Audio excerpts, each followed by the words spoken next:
The galaxy is again in danger. Almost 20 years had to wait for the third part of Homeworld. Homeworld 3's campaign is set in a galaxy that has enjoyed an age of abundance thanks to the hyperspace gate network. The gates themselves are now catastrophically failing, and Karen is the key to the mystery threatening the entire galaxy's future. Developed for powerful modern hardware, Homeworld 3 will not just be a visual treat for fans, with all new ship designs and settings, but will also add key gameplay features that continue to deepen the series' enthralling strategy gameplay.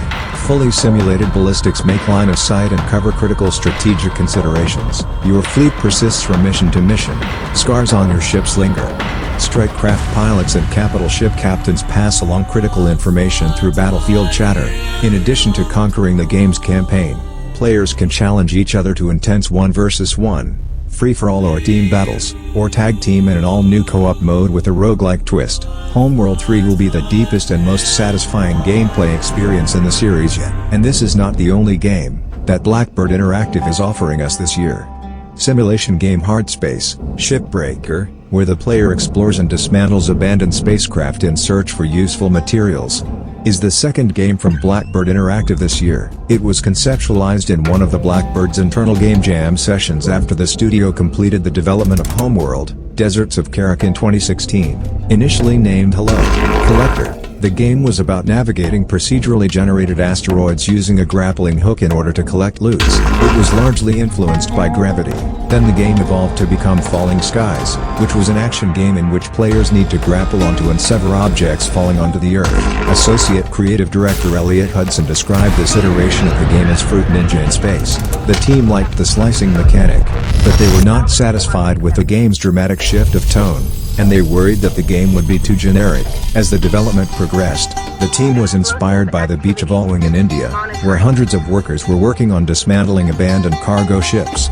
Elliot Hudson described it as the shadowy side of the ship industry, and that it inspired the game's theme of exploitation and the concept of playing as a blue-collar worker. According to the team, it was important for the tools to feel like heavy industrial equipment rather than weapons, so that the gameplay matches with the identity of the player character, who is a worker rather than a soldier.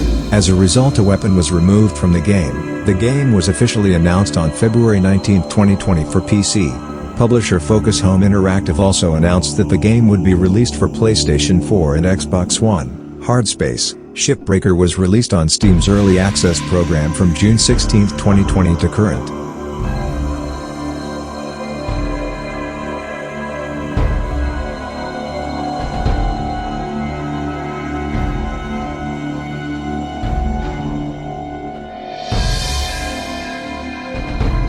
Until recently, Blackbird Interactive did not say when to wait for version 1.0. As it became known, the large-scale update, which is being prepared for release in the spring, will bring Hardspace, Shipbreaker to the release state. The date of its release, Blackbird Interactive, will be announced later. I remind that the latest major update for Space Shipbreaker Simulator brought to the game a new class of ships, Atlas, represented by 3 configurations: Patrol, Cargo, and Tug Atlas. The Atlas class models are the first double-deck ships and boast unmatched interiors and dynamics.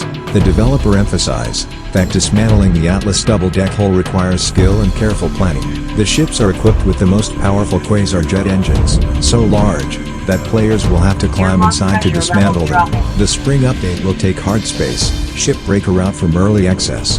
Version 1.0 will include the final act of the Hardspace, Shipbreaker story campaign, as well as the much-anticipated feature of saving and loading ships while dismantling. In addition, Elliot Hudson promises in version 1.0 an adjustment to the progression system, reducing the impact of randomness in ship design, Steam achievements, and a whole host of bug fixes, optimizations, and stability improvements. The next step after the release of Hardspace, Shipbreaker from early access, will be to release the game on PS4 and Xbox One. Work has already begun and will continue after the release of version 1.0. The developers warn that the cost of Hardspace, Shipbreaker, will increase by about 30% by the game's exit from early access.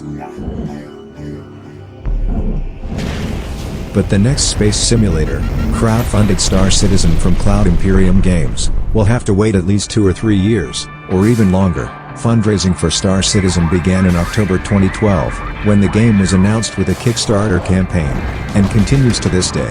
In June 2020, The amount of donations exceeded $300 million, and in November 2021 it exceeded $400 million. The release date of the final version has not yet been announced. A year ago, the head of the studio, Chris Roberts, noted that before the first beta of the plot branch of Star Citizen, Squadron 42, we will have to wait a few more years. But Squadron 42 was supposed to come out 7 years ago. As for Star Citizen, it will have to wait even longer. The Manchester office of Cloud Imperium Games will work in full force only in 2027. At the same time, Cloud Imperium Games is already planning a sequel and sequels of a single-player company that is not yet there. Apparently this state of affairs satisfies Cloud Imperium Games, and we'll probably get into space ourselves sooner than we'll get single-player mode. The rubric is based on articles by MCV Develop, Eurogamer, 3D News, Steam and National Geographic.